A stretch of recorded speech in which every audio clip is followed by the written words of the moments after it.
Normalmente nós ensinamos aqui, desde o judaísmo, para nós entendermos e compreendermos a nossa fé, porque nós entendemos que a Bíblia é a história do povo judeu. O nosso Deus é um Deus que veio através dos judeus, o Cristo. Então, sem uma compreensão profunda dos textos sagrados, somente do Velho Testamento, a igreja ela fica muito imatura na fé. Por causa dessa ausência do ensino teológico nas igrejas americanas, todos os teólogos mais sérios estão em conformidade que a igreja americana caiu no liberalismo e se encontra em tal situação como está.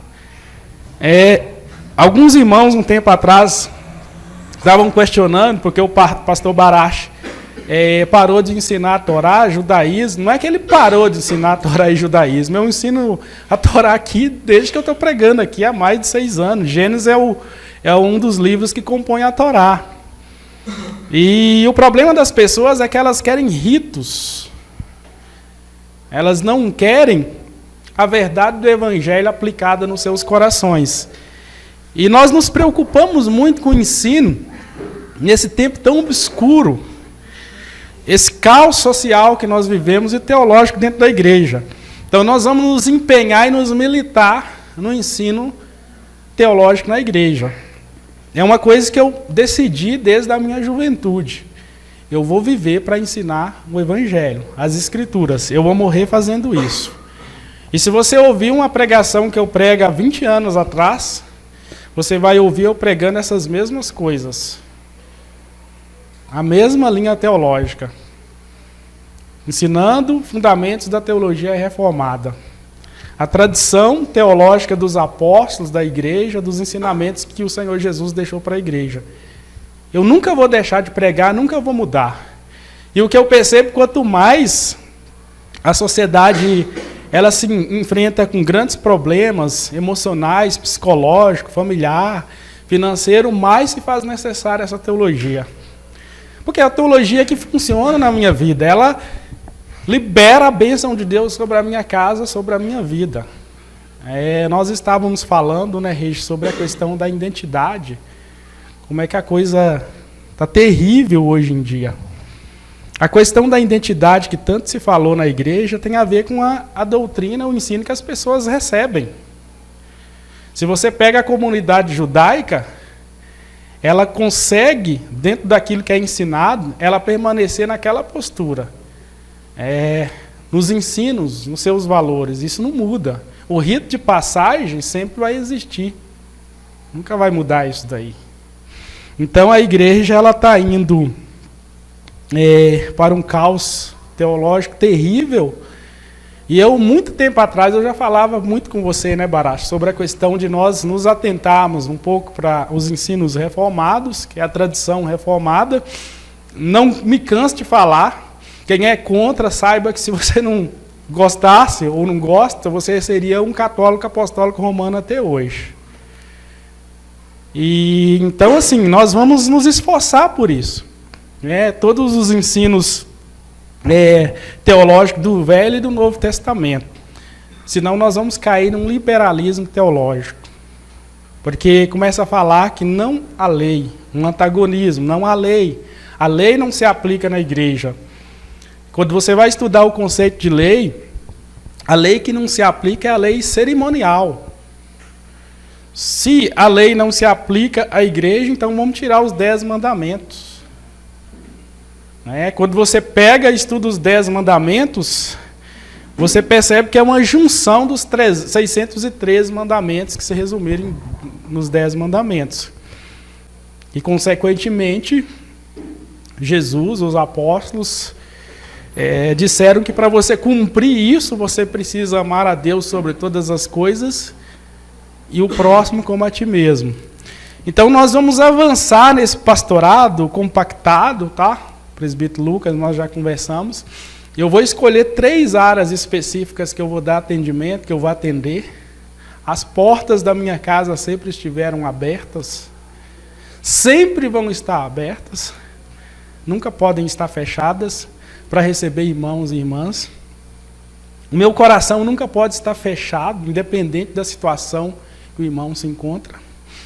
Eu e a minha esposa, nós temos uma seriedade em relação a Deus, relacionada a irmãos.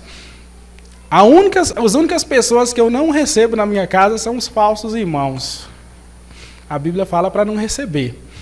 Eu sempre falo com ela, não tem problema, tem vários amigos dela, que é da questão lá, H, não tem problema. Recebi um esses dias lá, né? Chorou, ministrando, em casa.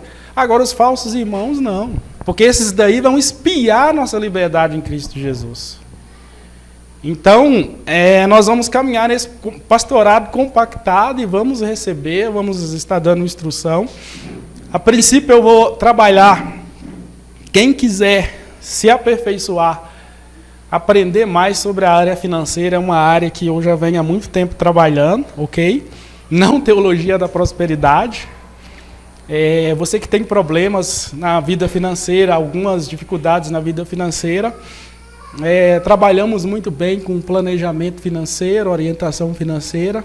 O Maestro passou por esse discipulado, é um pouco doloroso, mas funciona, tá? E também outra área que eu estou orando é a área de ministerial, né? Aí entra a experiência da gente também, muito tempo de caminhada. Muitas pessoas têm chamado na igreja e ficam na dúvida em relação ao ministério, ao chamado de Deus, como ela vai corresponder, qual é a sua vocação em Cristo Jesus. O Bará chegou a dar uma introdução muito boa sobre isso, pastor, sobre a vocação.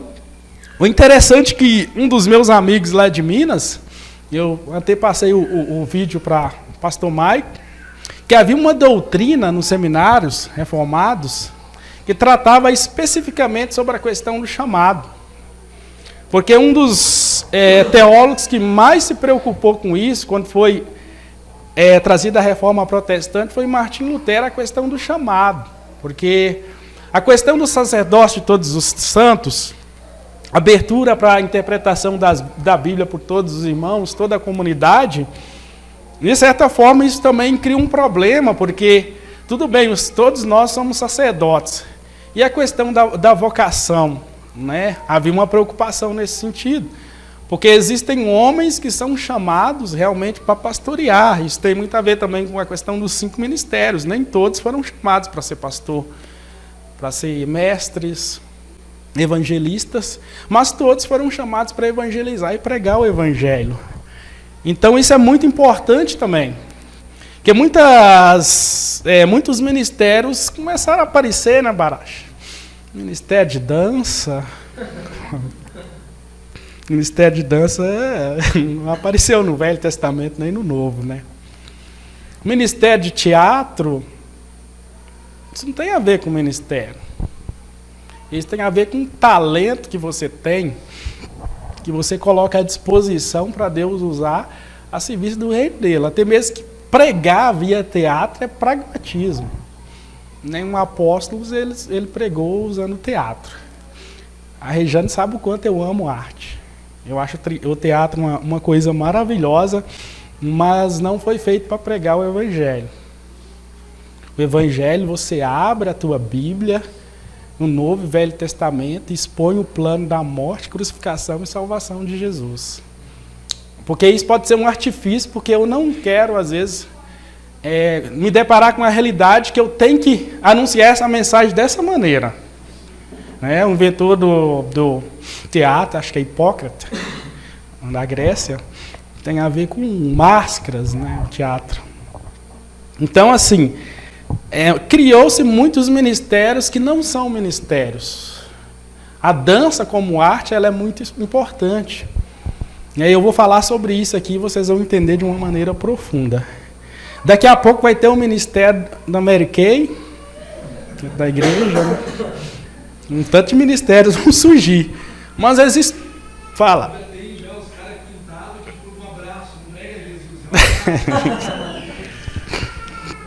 Então, assim, vamos ser simples, ministrar o Evangelho. Adoração específica, por exemplo, não é um ministério. Não é um ministério, entendeu? É uma responsabilidade. nós fomos chamados com coração de adoradores, ok? E por meio da música, nós adoramos a Deus, nós exaltamos a Deus. E eu vou falar sobre isso também, porque isso ocupa um papel central nas Escrituras, a questão da adoração, do culto a Deus. O que eu percebo hoje, assim, eu estou com mais de 20 anos no ministério pastoral, é que nós não estamos conseguindo mais jovens pastores. Isso tem me preocupado. Uma das razões que nós levamos Lucas ao presbitério, eu compartilhei com o Lucas isso daí, que lá nos anos 90 o Senhor nos chamava, e a primeira coisa que nós queríamos corresponder era um ministério. Era muito difícil naquele tempo, porque era outro tempo, gente. Não tem nada a ver com hoje, igreja que vocês veem hoje. Na igreja batista, se você fizesse um solo de guitarra, era bem provável que você estava fora do louvor na outra ministração. Era tudo muito diferente, não só no interior, mas nas capitais. E às vezes, para nós jovens, corresponder ao ministério era muito difícil, porque havia uma fila muito grande. Eu me lembro que quando eu me converti, com 17, 18 anos, já queria ir para o seminário. E aí tinha uns 5 lá, 7 já inscritos para ir para o seminário, e normalmente a igreja ajudava. E aí eu não consegui ser um dos, até mesmo porque era jovem, novo convertido, as igrejas tinham muito isso também. Às vezes um menino igual o Lucas, que nasceu na igreja, ele tinha primazia, era enviado. Nós ficávamos em oração no monte. Aí nós encontrávamos com os montanistas, Maico. E aí com os montanistas o negócio era mais fácil. Você recebeu o dom de língua, pregar 5, 20 minutos você já podia. E daí foi muito rápido a minha vida corresponder a essa questão do chamado. Eu sempre falo para minha esposa, por um lado isso foi muito bom, mas por outro lado eu não sei se foi tão bom, porque daí você com 25 anos, você já está com uma experiência, às vezes, de um pastor que tem 50, mas que é novo convertido com 40 e está com 5, 7 anos no ministério. Então, toda a minha vida jovem, eu estive entre adultos, pastoreando entre adultos, reuniões com adultos. Eu nunca participei de grupo de jovem, sempre ministrei para jovem. Até hoje amo ministrar para jovem, mas nunca tive esse tempo de estar no meio de jovem, estar caminhando com os jovens, ministrando a grupo de jovens. Então, havia uma correspondência muito grande, muito rápida. E talvez essa questão mais pragmática do teatro, até a própria questão da música também em si, a gente viveu lá os movimentos lá com Cirilo, David Killa, Cirilo, a gente conheceu ele lá andando quase de bicicleta para ministrar. Talvez tomou esse espaço e poucos homens jovens se correspondendo ao ministério pastoral, evangelista, e talvez pela própria mensagem que nós pregamos. Então, o que ocorria? Quando nós éramos jovens, nós pensávamos, uma das coisas seria o seguinte: como era muito difícil, a gente vai para o seminário ou vai para o Jucum. Eu não gostava muito de Jucum, nunca gostei de Jucum. É uma linda missão, mas eu não gostava de Jucum. Porque eu achava que era muito rápido também para jogar você no outro país. Tanto que o meu melhor amigo, eu falei, cara, não vai. Você conheceu o Shell, né? Converteu, não vai, cara. A Índia tu não está preparado, meu. Fica mais um tempo, ora mais, prepara. Tinha um ponto positivo, jogava você no fogo já. Você convertia, novo convertido é aquela paixão por almas, né? Mas eu me atentei muito para essa questão do neófito, entendeu? O obreiro neófito. E ele foi para lá, veio de lá quase arrebentado, assim. Passou por um tempo, se reestruturou e avançou e está servindo a Deus até hoje. Porque a gente queria corresponder muito rápido. O negócio é pregar o evangelho. Os jovens se candidatavam ao pastorado, ao ministério. Então, assim, vamos ficar atentos com isso na igreja, porque tem algumas áreas que nós estamos avançando também, dentro do que nós ensinamos e ministramos, né? Estava conversando com o Maestro ontem, por exemplo, nós estamos com a Escola de Educação Financeira, uma coisa muito relacionada que eu vou estar ministrando hoje, é outra coisa que o jovem da igreja ele não é tão efetivo e não participa. Por um lado, vai muito para a questão religiosa em si e esquece de outros aspectos que tocam a responsabilidade social e familiar. E, por exemplo, nessa área de finanças mesmo, é abrangente. Eu estava falando com o André, não está aqui, que tem ele e o Rafa, que eu quero treiná-los para ser traders, né? São os últimos 2 aí. Está chegando uma galera aí, está sentada, quem sabe também. Porque quando você corresponde ao evangelho, ao chamado, eu creio que Deus te dá mais tempo para você crescer em muitas outras áreas. É uma área que eu estou há 10 anos. O maestro está vivendo a experiência, o Lucas, o Will, o próprio pastor. Então, assim, porque tem outras áreas dentro do que eu vou ministrar, eu vou estar falando para vocês, que elas são fundamentais, elas são importantes, a igreja está participando e se envolvendo. Os grupos de evangelismo e escola, eu me converti não dentro de uma comunidade entre 4 paredes, então eu sou grato a Deus por esse tipo de ministração que existia, que hoje a gente não vê mais. Em 10 minutos do recreio, um jovem chamado Ebert ministrando ali constantemente durante 10 minutos, não só eu converti, mas um monte de jovens se converteram. Eu não sei como é que eu fiquei dentro de uma igreja, Baracha. É vocação mesmo. Então, assim, tem muita coisa que nós podemos avançar, né?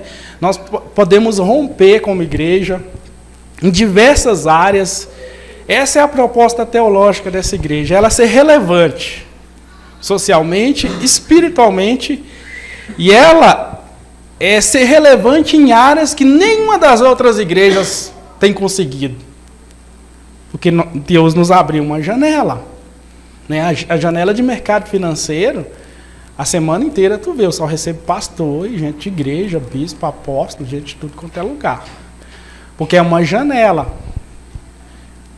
Tem diversas igrejas imensas.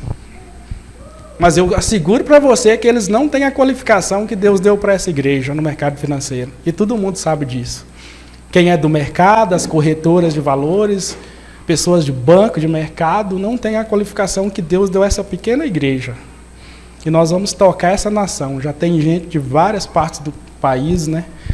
Já usufruindo da educação, daquilo que Deus confiou nas nossas vidas. Então não é pelo tamanho. A grande descoberta foi o átomo.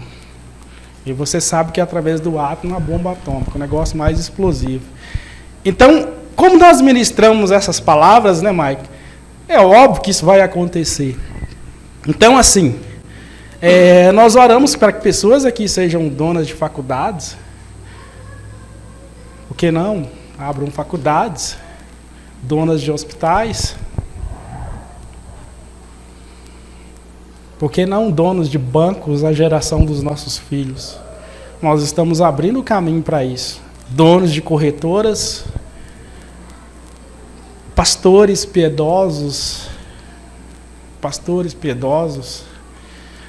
jovens evangelistas, jovens pastores, jovens ministros, jovens missionários, plantadores de igreja. Então isso é um pouco do que está dentro do meu coração. Não é o número. Eu estava falando com o Lucas há bastante tempo aí que nós vamos lá para o Haiti plantar uma igreja. Nós já geramos uma conexão. Quinta-feira eu estou sentando com um casal de missionários. Quem quiser se candidatar aí também, me avisa. E vou fazer uma reunião com esse casal quinta-feira lá na empresa. E nós estamos decididos a pisar naquela nação. E eu tanto falei que me procurou. Aí eu falei, Lucas, prepara aí, de repente você e Paola aí, fazer uma experiência de pastorear um ano no Haiti, em outra nação. Porque não, são jovens, é uma experiência transcultural tremenda. E aí eu vou estar conversando com eles. O Baracho sabe que eu sempre falei disso. Então o Haiti está me procurando. Eu já falei com o irmão que está trazendo, dependendo aí também, a gente vai participar com um investimento. Eles querem trabalhar pela nossa empresa, eles não têm só base no Haiti, mas em várias partes do planeta, eles têm trabalhos missionários. Então, o que está faltando? Nós correspondemos. Eu estou pregando para você aqui hoje, porque eu sempre, com 21 anos, eu pegava a minha mochila para rodar pregando o Evangelho. E vim parar no Paraná, em vários lugares rodando, com uma mochila tipo essa daqui, de igreja em igreja, tenda em tenda. Estamos aí. Que eu aceitei o meu chamado. E isso que eu estou falando aqui faz parte dessa vocação. De ser chamado para ir. Até onde eu vou, não sei. Eu sempre falei com o Senhor, será que Curitiba eu vou ficar parado? Não sei. Vamos continuar indo. Sábado vamos estar lá em Brusque já. Eu falei que o Regiane se prepara aí, que eu acho que a gente não vai ficar parado mais não. Então, vamos rodar.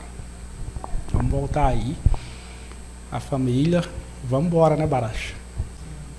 Vamos embora. Levar essa mensagem do Evangelho. Tá? Então eu quero compartilhar teologicamente tudo que eu falei aqui, que está no meu coração com vocês, e eu vou fechar esse tema. Tá bom? Amém. E quem quiser ir para o Haiti, me procura. Que eu já vou, quinta-feira, deixar tudo pronto para você ir. Criação é o nosso tema. Quem quiser ouvir o resto da série, eu creio que estão todas no site. Ok? Nós vamos ler aqui esse versículo. Gênesis 2:8. Ora, o Senhor Deus tinha plantado um jardim no Éden, para os lados do leste, e ali colocou o homem que formara. O primeiro ponto que nós tratamos, nós paramos no terceiro, é que Deus criou o cosmos, e dentro do cosmos criou um jardim do Éden para ser o lar do homem e da mulher. O jardim do Éden tinha um endereço, ok? Isso é muito importante. Ou seja, localizava-se no Vale Mesopotâmico, entre as partes mais baixas do rio Eufrates e Tigre. O jardim era suprido de riqueza, havia abundância de alimentos, toda espécie de árvores para que Adão e Eva tivessem comidas, conforme Gênesis 1, 2:9 e 2:16. Uma coisa muito importante para você entender, eu sempre menciono isso, que nós não fomos feitos para viver no mundo tal como ele é. Nós fomos feitos para viver em um jardim, não um mundo de cardos e abrolhos ou espinhos, tá? É por isso que você se machuca constantemente, porque está tecnicamente fora do teu habitat.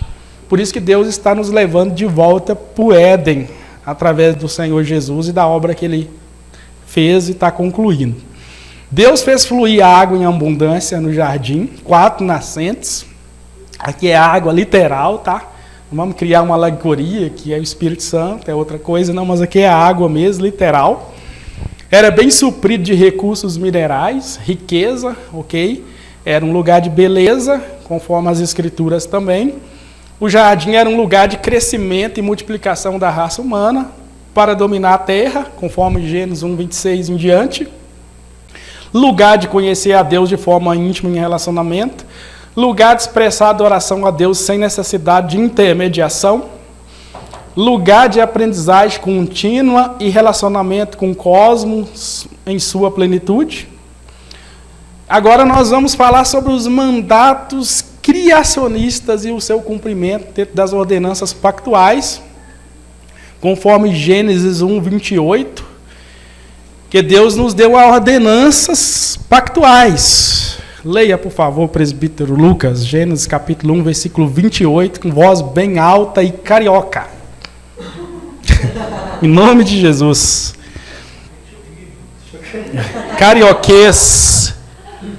Deus os abençoou. Aleluia. E lhes disse: frutificai, multiplicai-vos, enchei a terra e a sujeitai, dominai sobre os peixes do mar, sobre as aves dos céus e sobre todos os animais que rastejam sobre a terra. Amém. Então isso aí, baseado em Gênesis capítulo 1, 28, nós extraímos o que nós chamamos de mandato cultural. A teologia reformada, ela dá muita atenção aos 3 mandatos. Quando você estuda os 3 mandatos, você tem uma compreensão mais profunda de suas responsabilidades, digamos, para fora da igreja, ou das portas da igreja, se nós entendemos igreja como uma estrutura ou grupo de pessoas Não muda muita coisa. Então, o mandato cultural, ele trata de quê? Do nosso propósito original, que era criar culturas e construir civilizações. Esse é o plano original de Deus. Ele diz: crescei e multiplicai, enchei a terra, sede fecundos. A partir do momento que as pessoas fossem crescendo, haveria a necessidade de criar culturas, estabelecer civilizações. Teologicamente, o desejo de Deus era que o Éden, o jardim, cobrisse toda a plenitude da terra. Tá? Porque no Éden, Deus plantou um jardim. Éden e jardim são coisas totalmente diferentes. A gente usa normalmente o termo jardim do Éden. O mandato cultural implica na redenção de culturas inteiras e estabelecer os relacionamentos do reino de Deus. Esse é o propósito original de Deus. Então a igreja, ela existe, ela está presente para cumprir os propósitos de Deus no seu reino. E uma das implicações que estão alinhadas ao mandato cultural é estabelecer o reino de Deus. Onde eu estou, onde eu vou, ali chegou o reino de Deus. Onde você chega, o sal chegou. Onde você chega, a luz chegou. Onde você pisa os teus pés, ali chegou o reino de Deus. Porque o reino de Deus está dentro de nós. Nós somos portadores do reino de Deus. Nós levamos essa verdade do reino. O reino de Deus não é comida nem bebida, mas paz, gozo e alegria no Espírito. Então, o desejo de Deus é levar a redenção às culturas, por meio do reino, por meio da cultura do reino, por meio das verdades do reino de Deus. E uma das coisas que nós temos perdido muito espaço em avançar com o reino de Deus é justamente essa compreensão que nós temos teológica distorcida do que é reino de Deus, as nossas responsabilidades dentro dos mandatos que Deus nos deu. E o que acontece? Nós nos reunimos para adorar, que é uma ordenança também, para cultuar, para estudar as Escrituras. Isso é muito importante, faz parte de um mandato chamado mandato espiritual, que eu vou falar lá na frente qual é a responsabilidade desse mandato. Mas existe um mandato cultural, que é redenção às culturas. E falar no conceito de cultura aqui, nós vamos perder muito tempo, que é muito amplo esse conceito de cultura. Muito se falou muito tempo, por exemplo, para a questão, a música, sendo um aspecto da cultura. A verdade do reino, ela existe para trazer redenção, para trazer as verdades do reino dentro das canções, da música, dentro da arte, dentro do cinema, na educação, em todos os aspectos da sociedade, dentro do sistema financeiro, do mercado financeiro. Quem está dentro do mercado financeiro sabe que, em contrapartida, existe muita corrupção dentro do mercado financeiro. Só quem está dentro, o maestro está dentro agora, ele percebe como é que o negócio é sério. Como é que em muitos aspectos, por exemplo, de muitos locais, nós não temos confiança de colocar o nosso dinheiro. Porque não há credibilidade. Há um espírito de corrupção, de roubo, de mentira e de engano. Então, quando o reino chega, uma das coisas que ele vai fazer é trazer uma transformação social. Isso ocorreu no início do cristianismo dentro do Império Romano. Só você estudar a história do cristianismo dentro do Império Romano. E você vai perceber como é que houve uma mudança, uma transformação social profunda em todos os aspectos daquela sociedade. E outro movimento que também transformou socialmente todos os aspectos da sociedade foi a Reforma Protestante, que, digamos, o único avivamento genuíno mesmo que nós vimos depois do movimento apostólico. Por quê? As questões econômicas foram tocadas. A área da saúde foi tocada.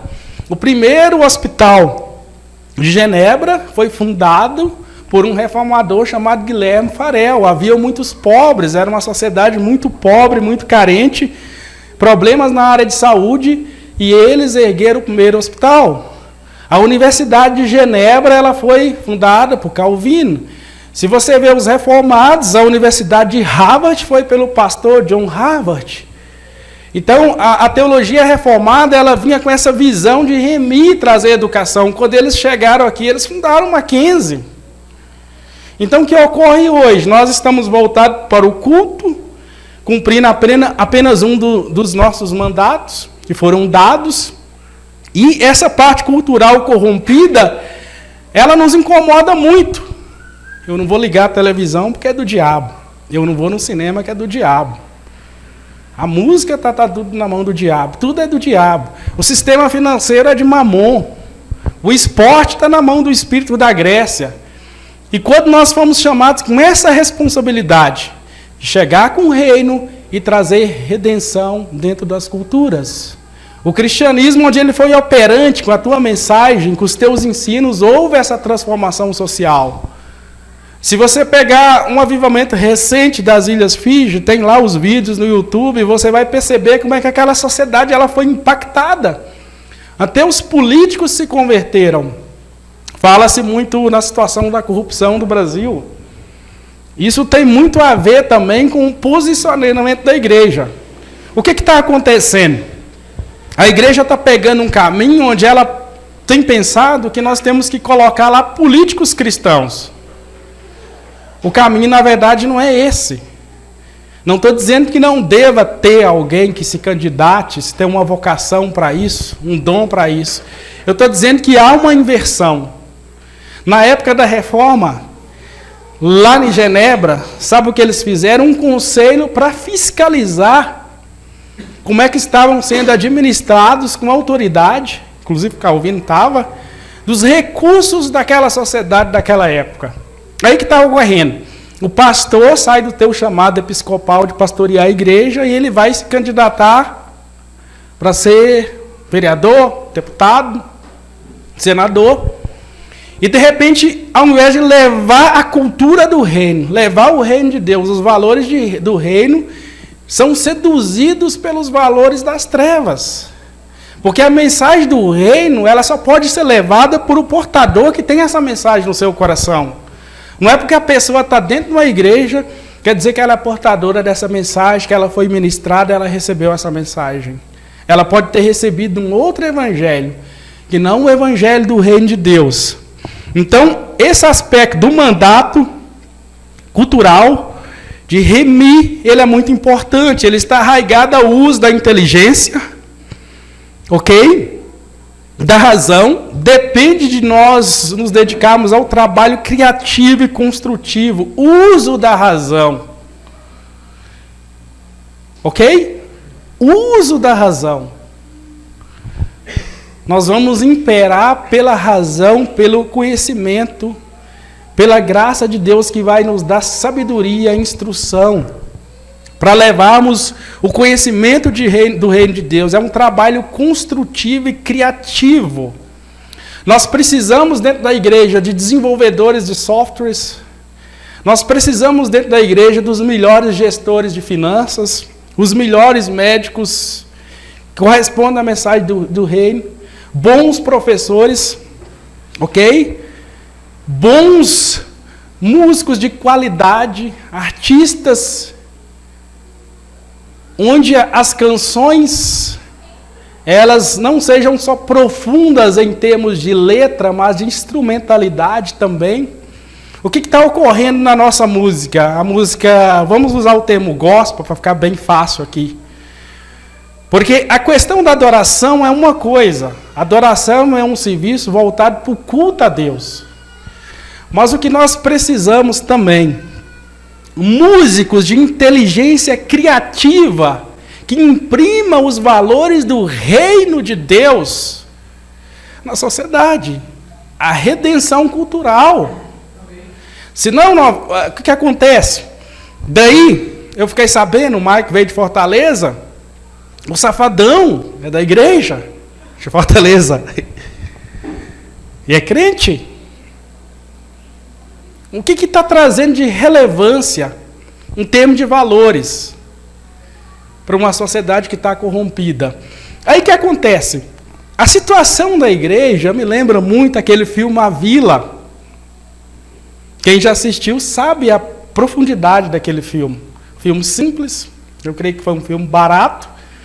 O que ocorreu? As pessoas começaram a ter problemas na sociedade, porque uma mãe teve problema com o filho, o outro teve problema com o outro, houve um assassino, que eles decidiram, olha, é muito complicado viver na cidade grande, nessa sociedade. Então vamos fazer o seguinte, reunir todo mundo que teve algum problema, acho que a temática é bem essa, e vamos construir uma vila, e vamos todo mundo morar lá. Aí criaram um monstro, que vestia de vermelho, para amedrontar os jovens, para que não fosse na cidade. Olha, quando você for passar, não vai, porque passando pela floresta tem um monstro da floresta. Então, todos estavam presos, enclausurados, porque havia um mito de que havia um monstro na floresta. E o que foi criado dentro da igreja com esse tempo? Nós não podemos nos misturar com o mundo. O pecado está lá fora, a santidade está aqui dentro. Até que lá na vila, houve uma tentativa de homicídio. E eles perceberam que a depravação estava no coração das pessoas, e não na grande sociedade. Então essa igreja que foi chamada para ser sal, ser luz, criou-se um mito em torno do mundo. Aí os nossos jovens, que deveriam viver um nível de espiritualidade profunda, na arte, nas canções, na educação, na filosofia, na sociologia, no mercado financeiro, na ciência, na física, no direito. Não, o negócio é ficar dentro da igreja. Aqui nós estamos protegidos. Aqui o mundo não entra. Aqui o diabo não entra. Por um conceito totalmente distorcido do que é mundo. Um conceito totalmente errado do que é mundo. Eu posso falar isso com muita autoridade espiritual. Porque a Rejane sabe, em termos de arte, eu sempre tive eventos de arte, de literatura, participando, lançando livro, no meio de diversos eventos. Evento que estava lá, Tiago Mello, Adélia Prado, lançando as minhas obras lá. Porque eu tinha uma compreensão, jovem, naquele tempo que eu me dedicava à literatura, nesse sentido, que eu não fui chamado para ficar preso dentro de uma comunidade e achar que o pecado está lá fora. Não, o pecado está dentro da igreja também. O pecado está sobre os altares. O adultério não está só lá fora, o adultério também está dentro da igreja, a mentira está dentro da igreja, o roubo está dentro da igreja, o engano está dentro da igreja, passar a perna no outro está dentro da igreja. Quanto irmão passando a perna no outro? Quanto irmão trapaceando o outro? Quanto um irmão cobiçando a mulher do outro? Vamos ser realistas com o evangelho que nós pregamos e vivemos. Vamos tornar a nossa vida mais simples. Vamos avançar com aquilo que Deus tem nos confiado. Uma das coisas que eu acho mais importante na igreja, eu vivi muito isso na minha juventude, é a questão do mandato espiritual, ele sendo explorado de uma forma extravagante. Com oração, com adoração intensa, nós ficávamos até meia-noite adorando. E quando nós saíamos para fora, nós caíamos lá, ou o Espírito Santo trazia de volta para dentro da igreja. Entrávamos no quarto, ficávamos semanas. Eu tenho esse hábito de ficar no quarto. Agora, essa semana mudamos, né, mais um quarto ali, eu consegui ficar uma semana trancado, nem sair na rua. Nem fui trabalhar, só buscando a Deus. Então o que acontece? Isso é muito importante, mas é parte de um mandato. Não adianta nada eu ficar na contemplação, adorando, se na faculdade, na escola, na empresa, nos negócios, eu sou totalmente irrelevante naquilo que Deus mandou eu estar fazendo. Está correto no coach. Tem que ir lá, rapaz. Tem que ir lá. Tem que trazer a redenção na área. Os valores. Então, assim, é muito importante a questão de nós adorarmos, nós cultuarmos, nós congregarmos, nós instruirmos. Mas nós temos que levar essa verdade lá fora que nós recebemos aqui. Uma mensagem que Deus fala muito ao meu coração, sobre essa questão de levar a mensagem de Deus, que o Evangelho, a mensagem de Deus, quando você pega uma analogia com a arca, a Torá estava dentro da arca. E me parece que a arca, ela não foi feita para um homem só levar.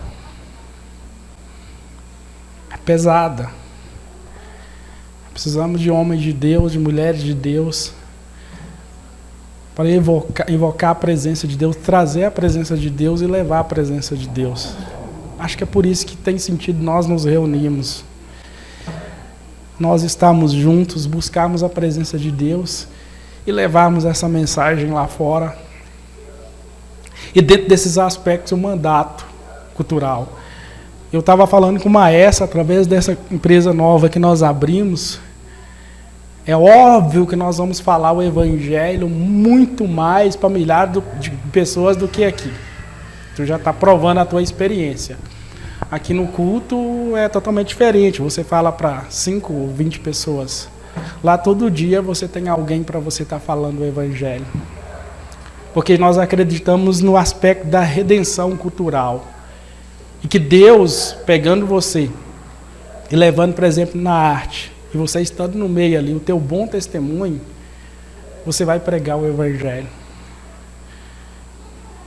O que Renato Russo fez deveria ser os cristãos que deveriam ter feito parte daquelas canções.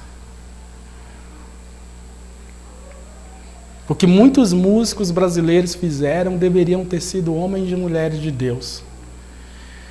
Que por meio da tua arte, da tua música, eles estariam no meio de outras pessoas pregando. Não como Tales. Posso falar.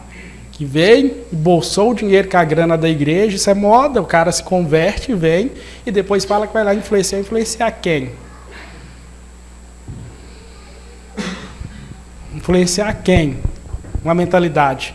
Aí nós precisamos dos adoradores, nós precisamos dos cineastas, nós precisamos dos desenvolvedores, nós precisamos dos traders, nós precisamos dos jogadores de futebol, nós precisamos dos médicos, nós precisamos dos advogados, cheios do Espírito Santo, das professoras, cheios do Espírito Santo e que dão um bom testemunho. E que obedecem a Deus os teus mandamentos. E que entendem que não foram feitos para viver na vila.